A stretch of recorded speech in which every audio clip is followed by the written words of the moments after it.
Good morning friends, నేను మీ సాయి మల్లేష్ని మాట్లాడుతున్నాను. ముందుగా మా ఛానల్ సబ్స్క్రైబ్ చేసి లైక్ చేసి షేర్ చేయండి. అదేవిధంగా ఈరోజు వార్తల్లోని ముఖ్యాంశాలు తెలుసుకుందాం. ఆంధ్రజ్యోతి దినపత్రిక 146 మంది ఇన్స్పెక్టర్ల బదిలీ, భారీగా ఇన్స్పెక్టర్ల బదిలీలు. 146 మందిని బదిలీ చేస్తూ ఆదేశాలు జారీ చేసిన సిపి. హైదరాబాద్ కమిషనరేట్ పరిధిలో పెద్ద ఎత్తున ఇన్స్పెక్టర్లను బదిలీ చేస్తూ నగర సిపి సివి ఆనంద్ బుధవారం ఆదేశాలు జారీ చేశారు. ఒకేసారి 146 మందిని బదిలీ చేశారు. 2 ఏళ్లుగా ఇన్స్పెక్టర్ల బదిలీలు జరగకపోవడం, ఎన్నికల కోడ్లు, బందోబస్తు విధులు ఉన్నందున ఒకేసారి భారీగా బదిలీ చేశారు. ఎంపీ ఎన్నికల తర్వాత నుంచి బదిలీలు నిలిచిపోయాయి. ఎమ్మెల్సీ ఎన్నికల కోడ్ ముగిసిన తర్వాత బదిలీల ప్రక్రియ ఉంటుందని చాలామంది ఊహించినప్పటికీ ఇంత పెద్ద ఎత్తున చేయడం చర్చనీయాంశమైంది. బదిలీ అయిన ఇన్స్పెక్టర్లు వెంటనే తమకు కేటాయించిన స్థానాల్లో విధుల్లో చేరాలని సివి ఆనంద్ ఆదేశించారు. విధంగా 146 మంది ఇన్స్పెక్టర్ల బదిలీ, భారీగా ఇన్స్పెక్టర్లు బదిలీలు.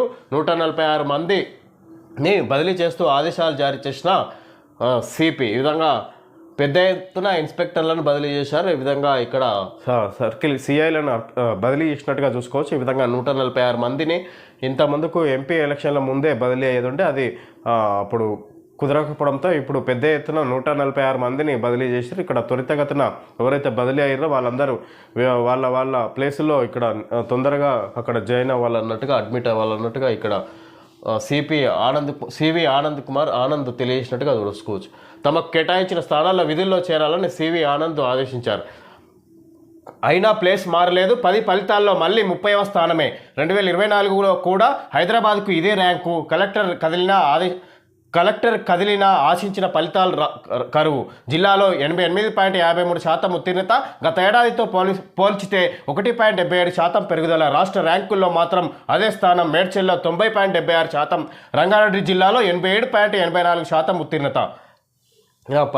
10వ తరగతి ఫలితాలు విడుదలైన సందర్భంగా ఈ విధంగా ఇక్కడ ఇంతమందికి గ్రేడింగ్ విధానంలో మార్కుల ఫలితాలు అనేది వెల్లడించేది. ఈ విధంగా ఇప్పుడు ఆ గ్రేడింగ్ విధానం తీసేసి ఈ విధంగా మరి పాత విధానాన్ని ఇక్కడ రాష్ట్ర ప్రభుత్వం ఈసారి విధానంలోనే వెల్లడించినట్టుగా చూసుకోవచ్చు. ఈ విధంగా 100కు ఎన్ని మార్కులు వచ్చినాయి అనే దానికి ఈ విధంగా ఇక్కడ చూపించినట్టుగా చూసుకోవచ్చు 10వ తరగతి ఫలితాలు. అయినా కూడా ఈ విధంగా హైదరాబాద్ ప్లేస్ మారలేదు అన్నట్టు ఇక్కడ చూడవచ్చు. అయినా ప్లేస్ మారలేదు. 10 ఫలితాల్లో మళ్ళీ 30వ స్థానమే హైదరాబాద్ ఉంది. 2024లో కూడా హైదరాబాద్కు ఇదే ర్యాంకు. ఈ విధంగా కలెక్టర్ కదిలినా ఆశించిన ఫలితాలు కరువు. ఈ విధంగా కలెక్టర్ ఆధ్వర్యంలో 10వ తరగతి పరీక్షలు జరిగినా కూడా ఈ విధంగా ఆశించిన ఫలితాలు రాలేదు అన్నట్టుగా ఇక్కడ వార్త చూడవచ్చు మనం.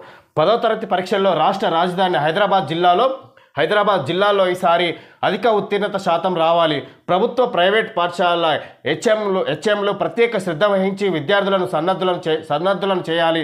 సర్కారు బడుల్లో ఫెయిల్ శాతం ఎక్కువగా ఉన్న సబ్జెక్టు ఉపాధ్యాయులపై కఠిన చర్యలు తీసుకుంటాం. 100% ఫలితాలు సాధిస్తే ఆగస్టు 15న ప్రత్యేకంగా సన్మానిస్తామని జిల్లా ఇన్ఛార్జ్ మంత్రి పొన్నం ప్రభాకర్ సూచించిన కలెక్టర్ అనుదీప్ దుర్శెట్టి, విద్యాశాఖ అధికారి రోహిణి సబ్జెక్టు టీచర్లతో సమావేశమైన హైదరాబాద్ ర్యాంకు మారలేదు. 10వ తరగతి ఫలితాల్లో ఆశించిన ఉత్తీర్ణత శాతం రాలేదు. ఈ విధంగా ఇక్కడ పొన్నం ప్రభాకర్ ఇక్కడ విద్యాశాఖకు సంబంధించి హైదరాబాద్లో ఇక్కడ ప్రభుత్వ పాఠశాలకు సంబంధించి ప్రత్యేక శ్రద్ధ తీసుకోవాలి. వాళ్ళలో రాష్ట్రంలో ఎక్కడ రాని ఉత్తీర్ణత శాతం హైదరాబాద్లో రావాలన్నట్టుగా ఇక్కడ తెలియజేశారు కలెక్టర్లకు, దానికి సంబంధించిన హైదరాబాద్ జిల్లా కలెక్టర్లకు. అదేవిధంగా దానికి సంబంధించిన ఇక్కడ విద్యాశాఖకు కూడా తెలియజేసినట్టుగా చూడవచ్చు. ఈ విధంగా కలెక్టర్ ఆధ్వర్యంలో ఇక్కడ హెచ్ఎంల మీటింగ్ కూడా జరిగింది. ఈ విధంగా మీకు అధిక ఉత్తీర్ణత తీసుకొస్తే అది రాష్ట్రంలోని అన్ని జిల్లాల కంటే హైదరాబాద్లో అధిక ఉత్తీర్ణత శాతం తీసుకొస్తే మీకు సన్మానం కూడా చేస్తాం, ఇక్కడ ప్రత్యేక అవార్డులు కూడా ఉంటాయన్నట్టుగా ఇక్కడ రాష్ట్ర ప్రభుత్వం తెలియజేసింది వీళ్ళకు. అయినా కూడా ఎప్పటిలాగానే 30వ స్థానానికి పరిమితమైనట్టుగా చూడవచ్చు హైదరాబాద్ జిల్లా అన్నట్టుగా ఇక్కడ వార్త చూడవచ్చు.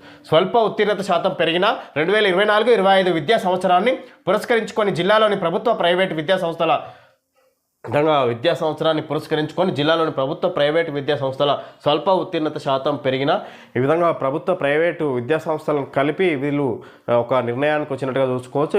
రాష్ట్రంలోని అన్ని జిల్లాల కంటే హైదరాబాద్ జిల్లాలో ఉత్తీర్ణత శాతం అధికంగా ఉండే విధంగా నిర్ణయాలు తీసుకోవాలి అన్నట్టుగా వీళ్లకు బోధన ఉండాలన్నట్టుగా ఈ సంవత్సరం నిర్ణయం తీసుకున్నా కూడా, వాళ్ళకు చర్యలు తీసుకున్నా కూడా ఉత్తీర్ణత శాతం ఏమాత్రం పెరగలేదు.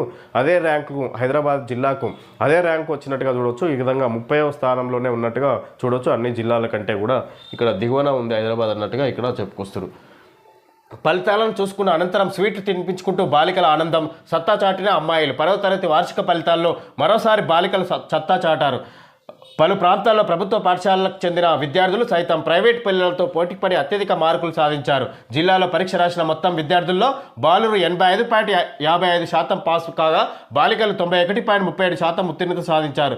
అలాగే రంగారెడ్డి జిల్లాలో బాలురు 86.18%, బాలికలు 89.65% మంది పాస్ అయ్యారు. కాగా మేడ్చల్ మల్కాజ్గిరి జిల్లాలో బాలురు 89.06%, అమ్మాయిలు 92.59% ఉత్తీర్ణత సాధించారు. విధంగా ఇక్కడ ప్రైవేట్ పాఠశాలల కంటే ప్రైవేట్ పాఠశాలలతో సమానంగా ప్రభుత్వ పాఠశాలలో చదువుకున్న విద్యార్థినిలు కూడా వాళ్ళతో సమానంగా మార్కులు తీసుకొచ్చుకున్నారన్నట్టుగా చూడవచ్చు. ఈ విధంగా పాస్ పర్సెంటేజ్ ఇక ప్రైవేట్ విద్యార్థులు సమానంగా ప్రభుత్వ పాఠశాలలో చదివిన విద్యార్థులు కూడా సాధించినట్టుగా ఇక్కడ చూడవచ్చు వార్త. ఈ విధంగా హైదరాబాద్లో మాత్రం ఇక్కడ రాష్ట్ర ప్రభుత్వం ప్రత్యేకంగా శ్రద్ధ చూపినా కూడా ఏ విధమైన తేడా కనిపించలేదు అన్నట్టుగా చూడవచ్చు. 2024-25 ఆర్థిక విద్యా సంవత్సరానికి గాను ఈ విధంగా ప్రత్యేక శ్రద్ధ తీసుకుంది రాష్ట్ర ప్రభుత్వం. అయినా కూడా ఫలితాల్లో మాత్రం ఏమాత్రం తేడా కనిపించలేదు అన్నట్టుగా హైదరాబాద్ స్థానం అదేవిధంగా యథావిధిగా ఉంది అన్నట్టుగా ఇక్కడ చూడవచ్చు. మనం 2024లో 10వ తరగతి ఫలితాల వివరాలు రెగ్యులర్ విద్యార్థులు ఈ విధంగా జిల్లా హైదరాబాద్, రంగారెడ్డి, మేడ్చల్ పరీక్షకు హాజరైన శాతం ఇచ్చారు 73,222, రంగారెడ్డి జిల్లా 50,811, మేడ్చల్ 46,736, మొత్తం ఉత్తీర్ణత 63,511. ఇది హైదరాబాద్ది. రంగారెడ్డి 46,245, మేడ్చల్ 41,879 శాతం, హైదరాబాద్ 86.76%, రంగారెడ్డి 91.01%, మేడ్చల్ 89.61%. 2025లో 10వ తరగతి ఫలితాల వివరాలు రెగ్యులర్ విద్యార్థులు జిల్లా హైదరాబాద్, రంగారెడ్డి, మేడ్చల్ పరీక్షకు హాజరు మొత్తం ఉత్తీర్ణత శాతం. ఈ విధంగా ఇక్కడ 2024-25 ఫలితాల విద్యార్థుల శాతం పాస్ పర్సంటేజ్ ఇక్కడ రిజల్ట్ చూపిస్తారు. ఈ విధంగా ఈసారి హైదరాబాద్ పర్సంటేజ్ 88.53, రంగారెడ్డి 87.84, మేడ్చల్ 90.76. ఈ విధంగా ఇంచుమించు సమానంగా వచ్చింది. ఇక్కడ ఈసారి ఇంకా రంగారెడ్డి జిల్లాకు సంబంధించి తగ్గినట్టుగా చూసుకోవచ్చు గత సంవత్సరం కంటే. ఈ విధంగా ఈ ప్రత్యేక శ్రద్ధ తీసుకున్నా కూడా ప్రభుత్వం ఈ విధంగా ఫలితాల్లో మాత్రం పెద్దగా తేడా కనిపించలేదు అన్నట్టుగా ఇక్కడ దీన్ని బట్టి చూడొచ్చు. మనం ఎఫ్సెట్కు రెండో రోజు 94.48% హాజరు. ముగిసిన అగ్రికల్చర్ అండ్ ఫార్మసీ స్ట్రీమ్ పరీక్షలు. రేపటి నుంచి ఇంజనీరింగ్ స్ట్రీమ్ పరీక్షలు ప్రారంభం. ఈ విధంగా ఎఫ్సెట్కు రెండో రోజు 94.48% హాజరు. ముగిసిన అగ్రికల్చర్ అండ్ ఫార్మసీ స్ట్రీమ్ పరీక్షలు. రేపటి నుంచి ఇంజనీరింగ్ స్ట్రీమ్ పరీక్షలు ప్రారంభం కాబోతున్నాయి అన్నట్టుగా చూడవచ్చు. టీజీ ఎఫ్సెట్కు రెండో రోజు ఒకటే సెషన్లో జరిగిన అగ్రికల్చర్ అండ్ ఫార్మసీ పరీక్షలకు రాష్ట్ర వ్యాప్తంగా 29,098 మంది రిజిస్ట్రేషన్ చేసుకోగా 27,493 మంది అభ్యర్థులు 94.48% హాజరయ్యారు. 1,605 మంది పరీక్షలకు గైర్ హాజరయ్యారు.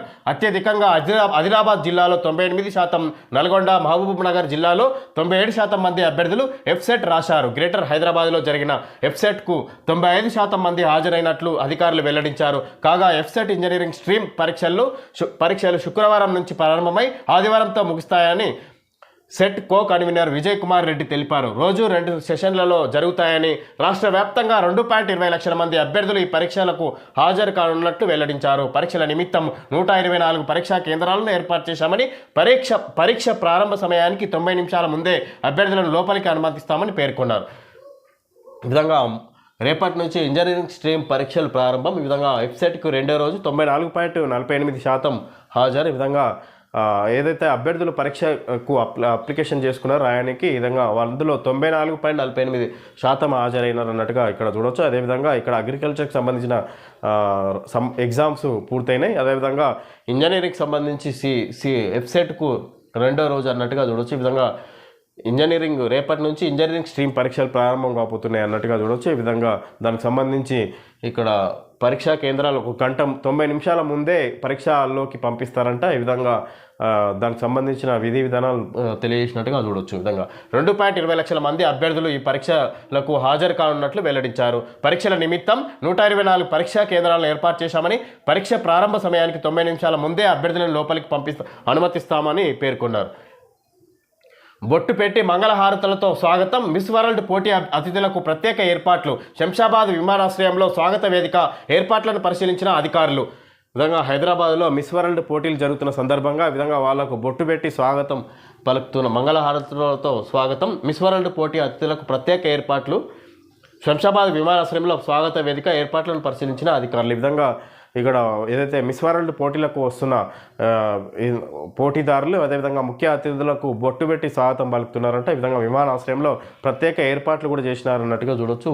దీనికి సంబంధించి మిస్ వరల్డ్ పోటీల్లో పాల్గొనేందుకు వివిధ దేశాల నుంచి వచ్చే అతిథులకు విమానాశ్రయంలో తెలుగు సంస్కృతి సంప్రదాయానికి అనుగుణంగా స్వాగతం పలకనున్నారు. సుమారు 120 దేశాల నుంచి 140 మంది పోటీల్లో పాల్గొనేందుకు హైదరాబాద్కు విచ్చేస్తున్నారు.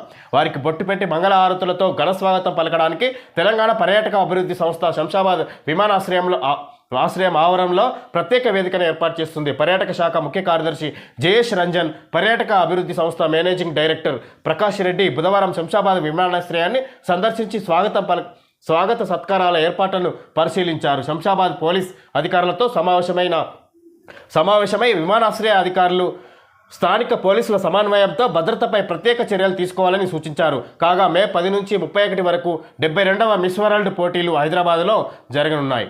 ఈ విధంగా మే 10 నుంచి 31 వరకు 72వ మిస్ వరల్డ్ పోటీలు హైదరాబాద్లో జరగనున్నాయి. ఈ విధంగా మే 10 తారీఖు నుంచి 31 వరకు ఈ పోటీలు నిర్వహిస్తున్నట్టుగా చూడవచ్చు. హైదరాబాద్లో మిస్ వరల్డ్ పోటీలు మొదటిసారిగా హైదరాబాద్లో జరుగుతున్నాయి అన్నట్టుగా చూడవచ్చు. ఈ విధంగా 72వ మిస్ వరల్డ్ పోటీలు జరుగుతున్నాయి. దీనికి సంబంధించి ఇక రాష్ట్ర ప్రభుత్వం ప్రత్యేక ఏర్పాట్లు చేస్తుంది అన్నట్టుగా చూడవచ్చు. పర్యాటక శాఖ ప్రధాన కార్యదర్శి జయేష్ రంజన్ కొత్తగా నియమితులయ్యారు. ఈ విధంగా దానికి సంబంధించి ప్రత్యేక ఏర్పాట్లు చూసుకుంటున్నట్టుగా చూడవచ్చు. అతని ఆధ్వర్యంలోనే ఈ మొత్తం నడుస్తుంది అన్నట్టుగా చూడవచ్చు. పర్యాటక శాఖకు సంబంధించి మొత్తం అతను చూసుకుంటున్నాడు అన్నట్టుగా చూడవచ్చు. ఈ విధంగా మిస్ వరల్డ్ పోటీలకు సంబంధించి వాళ్ళని ప్రత్యేకంగా మన తెలంగాణ సంస్కృతి సాంప్రదాయాలను తెలిసే విధంగా వాళ్ళ స్వాగతం పలుకుతారు అన్నట్టుగా ఇక్కడ దానికి సంబంధించి వార్త చూడవచ్చు. బందోబస్తుపై సిపి సమీక్ష. మిస్ వరల్డ్ పోటీల సందర్భంగా భద్రత, వీఐపీల రాకపోకలు, ట్రాఫిక్ బందోబస్తు ఏర్పాట్లపై అధికారులతో సైబరాబాద్ సిపి అవినాష్ మహంతి సమీక్షా సమావేశం నిర్వహించారు. మాదాపూర్ ట్రైడెంట్ హోటల్లో బుధవారం నిర్వహించిన సమావేశంలో పలు అంశాలపై చర్చించారు.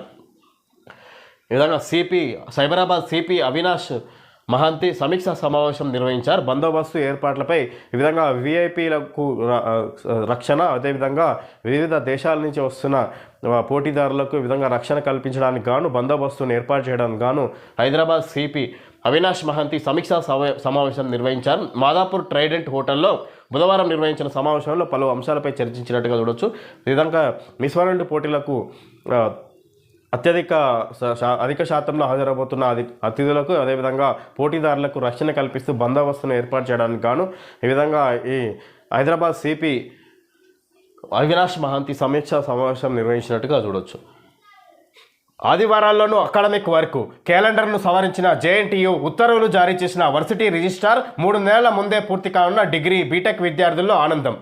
ఈ విధంగా ఆదివారాల్లోనూ అకాడమిక్ వర్క్ అంట క్యాలెండర్ను సవరించిన జేఎన్టీయూ ఉత్తర్వులు జారీ చేసిన వర్సిటీ రిజిస్ట్రార్ 3 నెలల ముందే పూర్తి కానున్న డిగ్రీ బీటెక్ విద్యార్థుల్లో ఆనందం. ఈ విధంగా 3 నెలల ముందు ఆదివారం కూడా వర్క్ చేస్తారు. 3 నెలల ముందు మొత్తం మీద ఈ విధంగా పీజీ బీటెక్ను దాన్ని సవరించినట్టుగా చూసుకోవచ్చు. 3 నెలల ముందు పూర్తి చేసే విధంగా ఈ బీటెక్ కోర్సును సవరించినట్టుగా చూడవచ్చు జేఎన్టీయూ.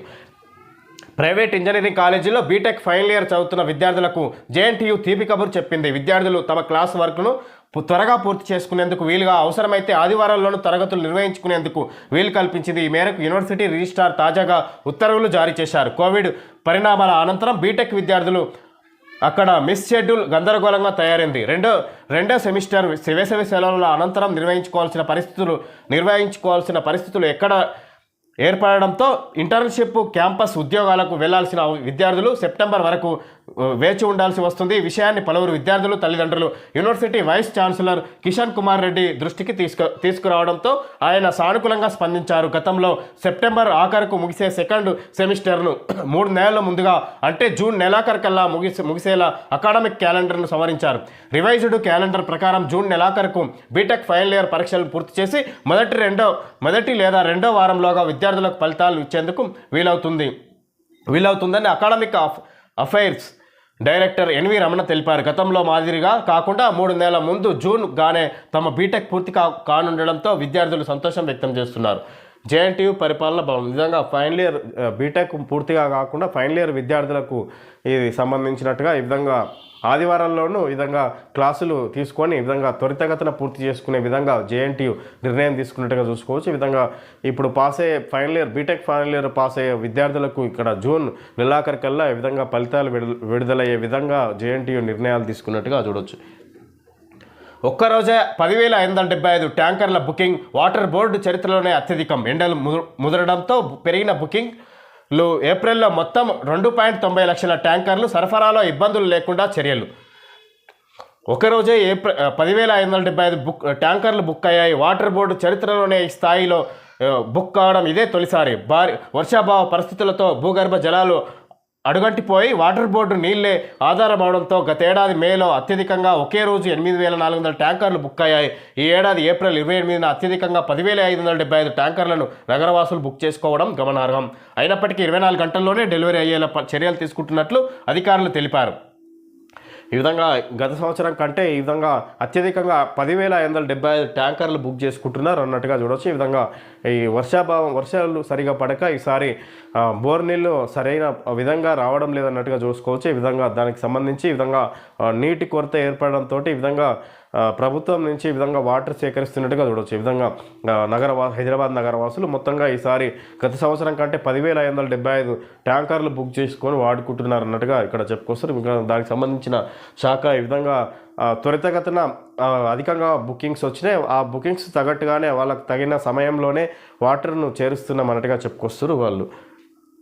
గ్రేటర్ జనవరి నుంచే డిమాండ్. సాధారణంగా గ్రేటర్ హైదరాబాద్లో ట్యాంకర్ల డిమాండ్ వేసవిలో ఉంటుంది. కానీ ఈ ఏడాది జనవరి నెలలోనే ట్యాంకర్లకు డిమాండ్ పెరిగింది. గత ఏడాది జనవరిలో 80,000 ట్యాంకర్లను బుక్ చేసుకోగా ఈ ఏడాది 120 లక్షల ట్యాంకర్లను బుక్ చేసుకున్నారు. గత ఏడాదితో పోలిస్తే ఫిబ్రవరి మార్చి నెలల్లోనూ 40-50% మేర ట్యాంకర్ల బుకింగ్ పెరిగినట్లు తెలిసింది.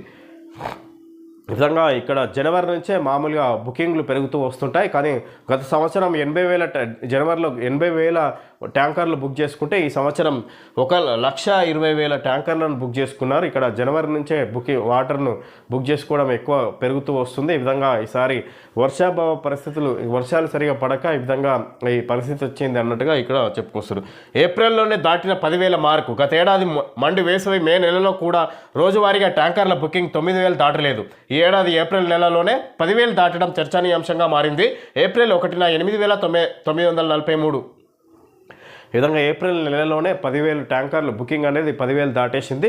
ఈ గత సంవత్సరం ఎప్పుడు కూడా 8,000, 9,000 కూడా దాటకపోయేది. ఈ సంవత్సరం 10,000 దాటింది. ఏప్రిల్లోనే 10,000 దాటింది ట్యాంకర్లు అన్నట్టుగా. ఈ సంవత్సరం గత సంవత్సరం కంటే ఎన్నడూ లేని విధంగా ఇక్కడ వాటర్ కొరత అనేది ఉన్నట్టుగా చూసుకోవచ్చు. అధిక వాటర్ వాడుకుంటున్నారు అన్నట్టుగా ప్రజలు. దీని ఉద్దేశం గ్రేటర్ హైదరాబాద్ GHMC తెలియజేస్తుంది. ఈ విధంగా గ్రేటర్ హైదరాబాద్ మున్సిపల్ కార్పొరేషన్ ఈ విధంగా వాటర్ యూసేజ్ ఎక్కువగా ఉందన్నట్టుగా చూడవచ్చు. ఈ విధంగా HMWSSB తెలియజేసింది వాటర్ బోర్డు. ఈ విధంగా ఈసారి వాటర్ బోర్డు చరిత్రలోనే అత్యధికం అన్నట్టుగా ఎన్నడూ లేని విధంగా వాటర్ యూసేజ్ ఉందన్నట్టుగా చూడవచ్చు. అత్యధిక స్థాయిలో బుకింగ్ చేసుకుంటున్నారు ప్రజలు అన్నట్టుగా ఇక్కడ వార్త చూడవచ్చు. వ్యాపారులు లైట్లు ఆపేయడంతో చార్మినార్ పరిసరాల్లో చీకటి. వక్ఫ్ సవరణ బిల్లుపై లైట్లు ఆపి నిరసన. రాజేంద్రనగర్ సర్కిల్లో కరెంటు నిలుపుదల. విధంగా చార్మినార్ పరిసర ప్రాంతాల్లో ఈ విధంగా వక్ఫ్ బోర్డుకు వ్యతిరేకంగా నిరసన తెలియజేయడానికి గాను పరిసర ప్రాంతాల్లోని షాపులు ఈ విధంగా వీధి లైట్లు కూడా పూర్తిగా బంద్ చేయడంతో ఈ విధంగా చార్మినార్ పరిసర ప్రాంతం ఎంత ఈ విధంగా కనిపిస్తుంది అన్నట్టుగా చూపించారు. ఇక్కడ ఈ విధంగా వక్ఫ్ బోర్డుకు వ్యతిరేకంగా నిరసన వ్యక్తం చేస్తున్నారు అన్నట్టుగా చూడొచ్చు. ఇక్కడ పాత బస్తీకి సంబంధించి జూన్ 26 నుంచి గోల్కొండ బోనాలు షెడ్యూల్ విడుదల చేసిన అధికారులు. జూన్ 26 నుంచి గోల్కొండ బోనాలు షెడ్యూల్ విడుదల చేసిన అధికారులు అన్నట్టుగా చూడవచ్చు. ఈ విధంగా రానున్న వర్షాకాలంలో ముందుగా జూన్లోనే గోల్కొండ కోటకు బోనాలు ముందుగా మొదటి బోనం చేస్తారు. ఈ విధంగా జూన్ 26 నుంచి గోల్కొండకు బోనాలు అన్నట్టుగా అధికార వర్గాలు తెలియజేసినట్టుగా చూడవచ్చు. తెలంగాణ సాయుధ రైతాంగ పోరాట యోధురాలు పశ్య కన్నమ్మ కన్నుమూత. పరిశోధన ఫలితాలు ప్రతి రైతుకు చేరాలి. కేంద్ర మంత్రి శివరాజ్ సింగ్ చౌహాన్ ICAR సంస్థల అధిపతులకు దిశానిర్దేశం. ఉన్నతాధికారులతో సమావేశమైన కేంద్ర మంత్రి శివరాజ్ సింగ్ చౌహాన్ పరిశోధన ఫలితాలు ప్రతి రైతుకు చేరాలన్నట్టుగా ఇక్కడ కేంద్ర మంత్రి శివరాజ్ సింగ్ చౌహాన్ ఐసీఏఆర్ సంస్థల అధిపతులకు దిశానిర్దేశం ఇచ్చినట్టుగా చూడొచ్చు. వ్యవసాయ పరిశోధన ఫలితాలు ప్రతి రైతుకు చేరాలని కేంద్ర వ్యవసాయ శాఖ మంత్రి శివరాజ్ సింగ్ చౌహాన్ అన్నారు. వ్యవసాయ పరిశోధనలు ఆవిష్కరణల బలోపేతంపై ఢిల్లీలోని ఆయన కార్యాలయంలో బుధవారం సమావేశం నిర్వహించారు.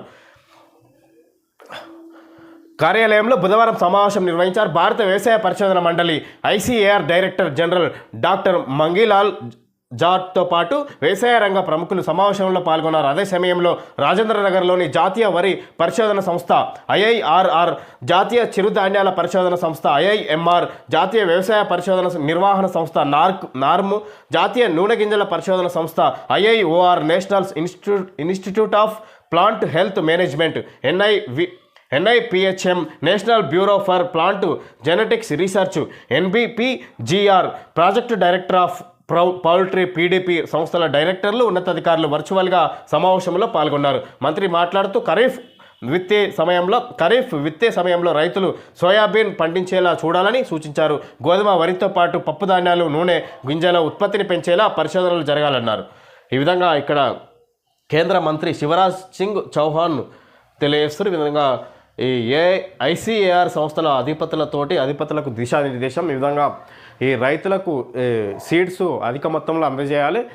రైతులు జూన్లో వర్షాకాలం మొదలయ్యే దానికంటే ముందే వాళ్ళకు విత్తనాలు అందజేయాలి. ఇక్కడ రైతులు విత్తనాలు విత్తే ముందుగానే వాళ్ళకు అన్ని రకాల విత్తనాలు అందజేయాలన్నట్టుగా కేంద్ర మంత్రి శివరాజ్ సింగ్ చౌహాన్ దానికి సంబంధించిన అధికారులకు ఐసీఏఆర్ సంస్థల అధిపతులకు దిశానిర్దేశాలు తెలియజేసింది. ఈ విధంగా వివిధ రకాల వ్యవసాయ ఉత్పత్తులకు గాను ఉన్న అధికార వర్గాలకు కేంద్రం స్థాయిలో ఈ విధంగా అన్ని రకాల రాష్ట్రాలకు సంబంధించి ప్రజలకు, రైతులకు త్వరితగతిన విత్తనాలు అందించేలా ఈ విధంగా చర్యలు తీసుకోవాలన్నట్టుగా, పలు రకాల పంటలను అధిక మొత్తంలో పండించే విధంగా చర్యలు తీసుకోవాలన్నట్టుగా ఇక్కడ వాళ్లకు దిశానిర్దేశాలు ఇస్తున్నట్టుగా చూడొచ్చు కేంద్ర మంత్రి శివరాజ్ సింగ్ చౌహాన్.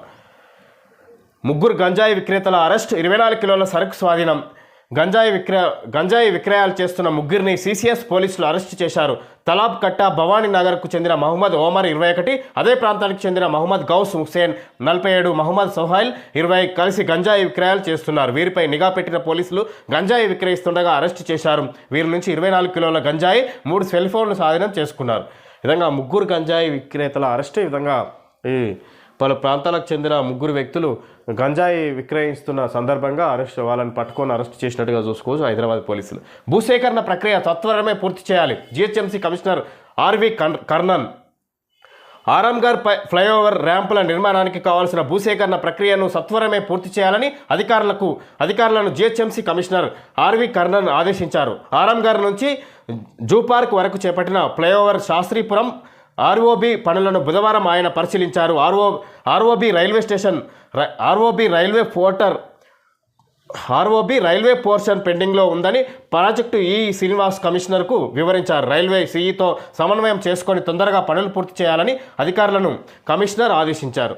ఈ విధంగా భూసేకరణ ప్రక్రియ సత్వరమే పూర్తి చేయాలి GHMC కమిషనర్ RV కర్ణన్ తెలియజేశారు. ఈ విధంగా ఏదైతే ఆరాంఘర్ నుంచి ఈ విధంగా జూ పార్క్ వరకు, ఈ నేషనల్ నెహ్రూ జువాలజికల్ పార్క్ వరకు ఈ విధంగా ఫ్లైఓవర్ని ఏర్పాటు చేస్తున్నారు కొత్తగా. దానికి సంబంధించి భూసేకరణ అనేది త్వరితగతిన పూర్తి చేయాలన్నట్టుగా దానికి సంబంధించిన అధికారులను రోడ్డు రవాణా శాఖ సంబంధించిన అధికారులకు తెలియజేసినట్టుగా చూసుకోవచ్చు. ఈ విధంగా GHMC కమిషనర్ RV కర్ణన్ తెలియజేసినట్టుగా చూడవచ్చు. త్వరితగతిన భూసేకరణ పూర్తి చేసి ఆ ప్రాజెక్టును తొందరగా మొదలు చేసే విధంగా పూర్తి చేసే విధంగా చర్యలు చేపట్టాలన్నట్టుగా అధికారులకు తెలియజేసినట్టుగా చూడవచ్చు. అయితే ROB రైల్వే పోర్షన్ పెండింగ్లో ఉందని ప్రాజెక్టు శ్రీనివాస్ కమిషనర్కు వివరించారు. ROB రైల్వే పోర్షన్ పెండింగ్లో ఉందని ప్రాజెక్టు శ్రీనివాస్ కమిషనర్కు వివరించారు. రైల్వే CEతో సమన్వయం చేసుకొని తొందరగా పనులు పూర్తి చేయాలని అధికారులకు కమిషనరు ఈ విధంగా రైల్వే అధికారులతోటి సమన్వయం చేసుకొని చర్చలు జరిపి ఆ ప్రాజెక్టు పూర్తయ్యే విధంగా ఇక్కడ చర్యలు తీసుకోవాలన్నట్టుగా చెప్పొచ్చారు GHMC commissioner RV Karnan. Okay friends, ఈరోజు వార్తల్లోని ముఖ్యాంశాలు తెలుసుకోవడం జరిగింది. Thank you friends.